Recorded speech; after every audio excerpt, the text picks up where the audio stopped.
연속해서 영상을 하나 더 찍었어요. 방금 미국 주식을 한다면 반드시 설치해야 하는 앱이라고 해서 영상을 하나 만들었는데 제가 말주변이 엄청 없는데 그냥 하다 보니까 되는 것 같네요. 혹시나 실수라든지 그런 거 있더라도 좀 양해해 주시면 좋을 것 같고요. 처음이니까. 지금 계속 그 업로드 중이라서 생각난 김에 하나 더 말씀을 드리고 싶어요. 지금 저는 네이버 카페 미국 주식에 미치다라는 데에서 도구팡이라고 그런 닉네임으로 글을 이 양에 관련돼서 올리고 있는데 제가 예전에 올렸던 그런 글들을 한번 좀 정리를 해드리고 싶어서 예전 거부터 말씀을 드릴게요. 일단 제가 12월 21일에 11월부터 보고 있었는데 이런 글을 올렸었네요. 테슬라 놓쳐서 배 아프신 분들은 이 양이랑 에이지 글을 보세요. 일단 4번 핵심부터 말씀을 좀 드릴게요. 작년 12월 22일에 썼던 글인데 작년 완전 테슬라에 해였잖아요. 그리고 뉴스를 보니까 이 테슬라 상장된 테슬라 전체 지분의 한 1.6%를 우리나라 사람들이 매수를 했는데 이게 JP모건에서 들고 있는 테슬라 물량이랑 비슷한 수준이라고 하더라고요. 그리고 제가 했던 이야기는 멀리 내다봤을 때 내 태어나지도 않은 아들 또는 딸 내지는 그들의 대학교 장학금이 대학교 입학금이 될 수도 있는 거고요. 그리고 테슬라 같은 경우에는 2, 3년 전에 되게 주목받지 못했던 주인데 작년, 재작년 굉장히 핫했고 지금 넥스트 테슬라가 뭔지에 대해서 사람들의 관심이 굉장히 많잖아요. 그러니까 코로나 이후에 국내 증시에 이제 신규로 주식 투자하시는 분들, 학생들, 주부님들, 여러 되게 많은 분들이 하고 계신데, 지금은 또 트렌드가 굉장히 많이 나스닥이라든지 이런 미국 증시로 넘어오신 것 같아요. 그중에는 중국 증시 하시는 분들도 계시고요. 그래서 2, 3년 전에 느꼈던 그런 테슬라를 봤을 때, 미래를 상상으로 그려봤을 때 주류가 되는데, 이게 완전 메인스트림으로 올라와서 핫할 것 같다라는 생각이 든 종목이 저는 11월 달에 이항이었고, 이 이항 같은 경우는 제가 올바른님이라는 분의 유튜브 채널을 통해서 처음에 이항을 알게 되었어요. 작년 11월 11일 빼빼로 될 때 이 여의도 한강공원에서 이 이항의 EH216이라는 모델이 시험 비행을 성공리에 끝마쳤고 굉장히 좀 언론에서 많이 나왔었거든요. 근데 저는 좀 되게 의아했던 게 서울시에도 이런 약간 모빌리티 관련된 담당관 분이 계시더라고요. 그분이 인터뷰한 걸 보니까 에어 모빌리티를 지금부터 많이 준비해야 된다라고 인터뷰하시는 걸 보면서 공무원이신데 굉장히 미래를 내다보고 이분 정말 대단하신 분이다 이런 생각을 했었고, 서울시에서도 이 EH216 모델을 한 대 소방용으로 계약을 한 걸로 알고 있거든요. 사족이 좀 길었습니다만 다시 돌아와서 UAM 같은 경우는 얼벤 에어 모빌리티의 약자인데 쉽게 말해서 도심항공 모빌리티예요. 최근에 작년 가을에 이제 현대차의 정의선 회장이 되시고 나서 이 UAM의 중요성에 대해서 굉장히 이야기를 많이 하셨는데 굉장히 많이 투자도 하고 있고 그런 것 같습니다. UAM 같은 경우는 우버가 가장 먼저 투자를 시작했다고 보여지고요. 그리고 저희가 이 섹터를 봐야 하는 이유는 굉장히 심플해요. 왜냐면 3, 4년 전부터 지속해서 4차 산업혁명과 관련된 그런 키워드들, 기술들 이런 게 언급이 되고 있는데 저는 개인적으로 제가 생각하기에는 이러한 기술들이 전부 다 UAM 비즈니스에서 전부 다 종합이 되고 꽃을 피울 거다라는 생각을 하거든요. 예를 들어서 이런 거예요. 지금 테슬라니 니온이 이 전기차가 굉장히 핫한데 이 전기차 시대로 넘어가면 갈수록 이 배터리 관련된 기술들이 굉장히 큰 진보를 이루어내고 항속거리라든지 이런 측면에서 굉장히 기술이 지금보다도 훨씬 발전이 될 텐데 전기차가 이 배터리 관련된 기술들의 수준을 높이면 그걸 UAM 이 기체들이 제대로 활용을 할 수 있지 않을까라는 포인트가 하나고, 이 자율주행 같은 경우에는 지금 루미나라든지 여러 가지 굉장히 핫한 미국의 IT 관련된 기업들 들이 있는데 다들 투자도 많이 하고 그렇죠. 저는 사실 지금 오로라 이노베이션에 대해서 굉장히 좀 상장되기를 기다리고 있습니다. 개인적으로는 이 애플이 현대차에 연락을 하고 뭔가 좀 같이 비즈니스를 해보자라고 하는 그 이면에는 현대차가 투자한 이 오로라 이노베이션이 있는 게 아닌가라는 생각을 좀 하고 있기도 합니다. 그리고 이 자율주행 같은 경우에는 레벨 1, 2, 3, 4 이런 이야기들이 있는데 이 레벨마다 이 기술이 점점 기술이 다 다르고 레벨이 올라갈수록 굉장히 진보되고 궁극적으로는 완전 자율주행이 레벨 5라고 생각을 이야기가 되고 있거든요. 근데 이 UAM 같은 경우에는 하늘에는 빌딩이라든지 일부의 그런 구조물만 있지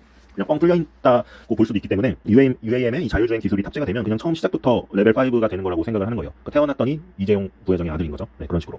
그리고 세 번째는 무인 로봇인데 지금 이 최근에 블룸버그와 이 이항의 CFO가 인터뷰를 했어요. 이 전 영상에서도 잠깐 언급을 했고 이따 영상 마지막 부분에서도 언급을 제가 할 텐데, 그 제목 유튜브에 올라온 제목을 보면 블룸버그 공식 유튜브 채널에 이 로보택시라고 써 있더라고요.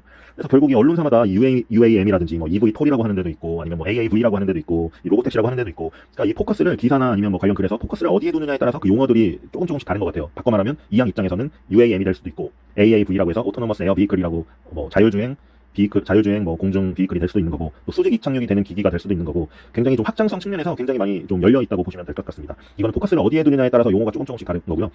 예를 들어서 UAM은 다 아시다시피 얼벤 에어 모빌리티인데 이 모빌리티라는 개념은 어떻게 보면 이 트랜스포테이션, 그러니까 대중교통, 약간 이동 자체에 되게 포커스를 맞춘 단어예요. UAM이라는 게. 그리고 AAV는 오토노머스가 이제 자율 이런 뜻이거든요. 그러니까 자율적으로 사람이 운전하지 않고도 이동할 수 있는 그런 비클이다 이런 측면인 거고, 이거 같은 경우는 자율주행 기술에 조금 더 포커스된 워딩이라고 보시면 될 것 같아요. 그리고 EV톨이라는 거는 이게 수직으로 이착륙이 가능하다. 약간 이런 이동을 어떻게 시작하고 착륙하고 거기에 더 포커스를 맞춘 것으로 보시면 될 것 같고, 언론이나 기사나 이런 거 보실 때 용어가 다 다르네.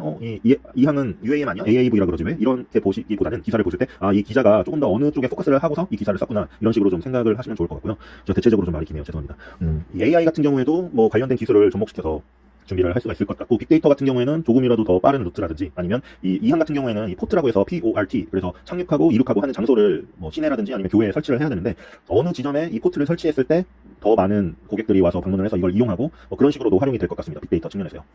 그리고 신소재 같은 경우는 이게 결국 무게와의 싸움이 될 것 같아요. 물론 이 배터리와 관련된 주행을 얼마나 오래 멀리 할 수 있냐도 중요하지만 얼마나 이 기체의 무게를 줄이면서 경량화를 통해서 효율을 높이느냐가 중요한 포인트가 될 것 같거든요. 그래서 이 신소재라든지 약간 경량 소재 이런 쪽도 좀 중요할 것 같고, 마찬가지로 분진이라든지 소음저감 이런 측면도 많이 중요할 것 같아요. 프로펠러로 그냥 공중에서 하다 보니까 이 분진과는 관련이 없어 보이기도 하는데, 이 현대차에서 준비하고 있는 UAM 같은 경우에는 이 분진에 대한 준비도 굉장히 좀 타이트하게 하고 있는 것 같고, 8번의 수소연료 같은 경우에는 지금 UAM이 제가 볼 때는 뭐 두세 명 미만이 타는 소형이랑 6명 이상이 타는 중대형으로 크게 시장이 분리가 될 것 같아요. 그래서 지금 이 항 같은 경우는 이 소형 내지 뭐 초소형 시장인 거고, 뭐 보잉이라든지 아니면 다른 뭐 현대차 이런 쪽에서 준비하고 있는 부분은 약간 더 큰 기체를 활용해서 한 번에 뭐 6명, 8명 이렇게 많은 인원을 싣고 나르는 걸로 그림을 그리고 있는 것으로 아는데, 어찌되면 어떻게 보면 전기 배터리가 아니라 수소연료 쪽으로도 돌려서 더 경쟁력을 찾을 수 있지 않을까, 그런 생각을 좀 했습니다. 보시면 테슬라 같은 경우에는 전기차 배터리 기술과 자율주행을 넣어서 1번, 2번을 지금 활용을 하고 있다고 보시면 되고, 아마존 같은 경우에는 지금 어떤 그 회사를 인수를 해서 자율주행 관련된 기술들을 좀 많이 가지고 있어요. 그리고 무인 로봇도 가지고 있고 4번, 5번 여러 가지 항목들을 아마존이 보유를 하고 있고, 앞에서 말씀드린 걸 종합을 해보자면 결국 이 UAM은 이 여러 가지 기술들이 다 합쳐진 종합 형태의 기술 끝판왕이 되어 있지 않을까. 뭐 빠르면 5년 뒤, 늦어도 10년 뒤에는요. 빠르면이라고 한 이유는 이틀 전에 그 박현주 미래에셋 회장님께서 내부 미래에셋 유튜브 채널을 통해서 어떻게 보면 플라잉카 시대가 자율주행 시대보다 더 빨리 올 것이다라는 언급을 그 영상 초반부에 하셨거든요. 근데 조선일보에 이 항 관련된 기사가 최근에 있었어요. 근데 이 항 관련된 기사 바로 이어서 미래에셋의 어떤 리서치 센터에서 근무하시는 분이 인터뷰를 했는데, 제가 볼 때는 이 미래에셋에서도 이 항 관련된 그런 섹터를 좀 많이 주목을 하고 있는 게 아닌가라는 생각을 했고, 뭐 아까 말씀드렸던 부분이네요. 내연기관차가 UAM으로 가는 길목에 이 전기차와 수소연료 전기차가 있는 게 아닌가. 그리고 이 자율주행과 관련해서는 이게 결국 안전과 결부가 되다 보니까, 아이로봇 영화 보시면 윌 스미스가 어디 급하게 터널에서 가야 되는데 이 자율주행 차가 너무 답답하다 보니까 이걸 실제 본인이 운전하는 모드로 바꿔서 이렇게 칼치기를 해서 앞으로 나아가는 장면이 있어요. 근데 이게 저는 딱 생각이 든 게, 이 자율주행 시대가 되면 아마 이 법제화가, 속도에 대해서 법제화가 다 될 것 같아요. 어느 도로에서는 모든 자율주행차가 다 60km로만 갑니다. 100km로만 갑니다. 그러다 보니까 1분 1초가 급한 분들이나 아니면 엄청나게 돈이 많으신 부자들, 이런 분들은 이런 자율주행차, 도로에서 다니는 자율주행차를 타는 게 아니라 그냥 본인 옥상이나 자기 오피스 빌딩 옥상으로 올라가서 이 항의 EH 그때쯤 되면 뭐 816 이렇게 되겠죠. 816 모델을 불러서 타고 목적지로 가는 시대가 오지 않을까, 그렇게 생각을 좀 하고 있습니다.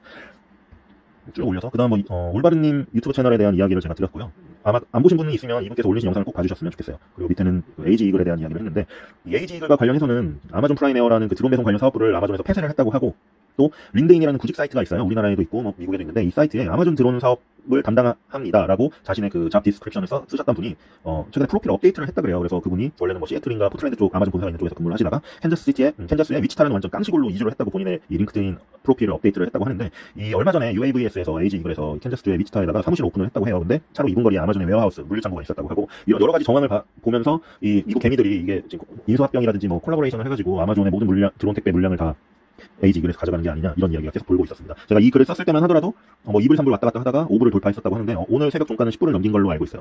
네, 그렇습니다. 그리고 마지막은 제가 글을 이항 관련해서 좀 호재를 정리하면서 드렸는데, 일단 이때 당시에 중국에 대해서 트럼프가 굉장히 압박 수위를 높이고 있었던 시점이에요. 12월 말이다 보니까. 그렇기 때문에 이항에 대해서 언급을 드려도 이 차이나 리스크를 먼저 이제 말씀을 해주셨었는데, 저는 그냥 기본적으로 일단은 뉴스를 검색해보니까 무역 USTR이라고 하는 이 무역 대표 자리에 대만계 여성이 선임이 되었는데, 이게 결국 중국 쪽이랑 좀 더 어떻게 가까이 해결을 하려고 하는 움직임을 여기서 좀 힌트를 얻은 것 같아요. 저는 그냥 제 느낌이.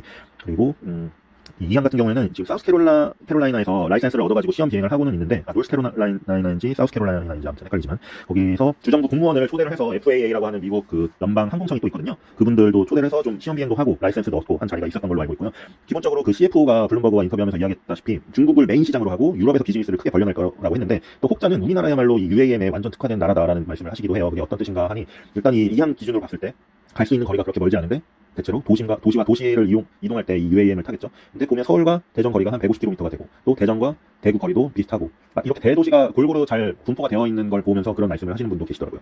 근데 이따가 한 다른 영상에서 말씀을 드릴 텐데, 광저우 근처에는 인구가 거의 5천만 명 정도가 되고, 비공식적으로는 8천만 명, 그리고 홍콩이라든지 뭐 텐센트나 이런 유명한 중국의 IT 기업 본사가 위치한 선전시, 그리고 동관, 주하이 이런 도시들이 있다 보니까 굉장히 비즈니스에 확장할 수 있는 가능성이 높다는 평가를 받고 있고, 두 번째 지역으로 유럽을 하고 있는데, 아까 전에 말씀을 드렸으니까 줄일게요.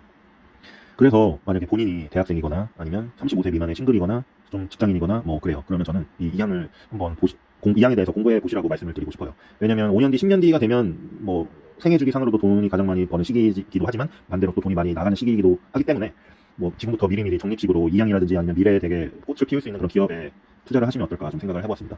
제 영상은 여기까지고요. 궁금하신 게 있으시거나 하시면 알려주십시오. 네.